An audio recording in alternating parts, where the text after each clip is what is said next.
இரவு வானம் மெதுவாக திறக்கிறது. நிறைய நட்சத்திரங்கள் மின்னுகின்றன. ஒரு சிறிய பிரகாசமான நட்சத்திரம் மற்ற நட்சத்திரங்களுக்கு நடுவில தனியாக தெரிகிறது.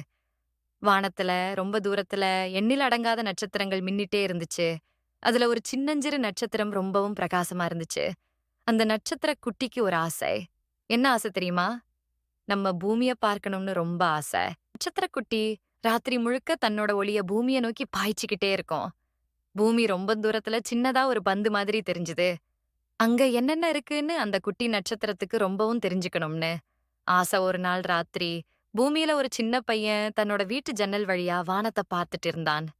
அவன் கொஞ்சம் சோகமா இருந்தான். ஏன்னா, அவனோட பெத்தவங்க வெளியூர் போயிருந்தாங்க. அவனுக்கு ரொம்பவும் தனிமையா இருந்துச்சு. வானத்துல இருந்த நட்சத்திர குட்டிக்கு அந்த பையனோட சோகம் தெரிஞ்சுது. அவன் ஏன் இவ்வளவு சோகமா இருக்கான்? இன்னும் அது யோசிச்சுச்சு.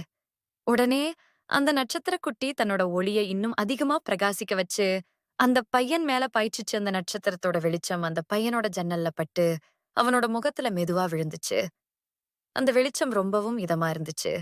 அன்னிக்கு ராத்திரி முழுக்க அந்த நட்சத்திர குட்டி தன்னோட பிரகாசமான ஒளிய பூமியில இருக்கிற நிறைய பேருக்கு அனுப்பிச்சுட்டே இருந்துச்சு.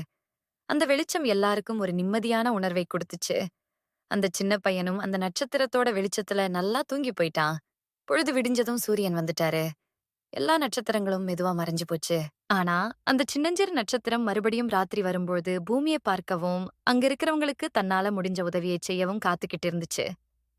குழந்தைகளா, நீங்களும் ராத்திரியில வானத்த பாருங்க. அங்க மின்னும் ஒவ்வொரு நட்சத்திரத்துக்கும் ஒரு கதை இருக்கும்.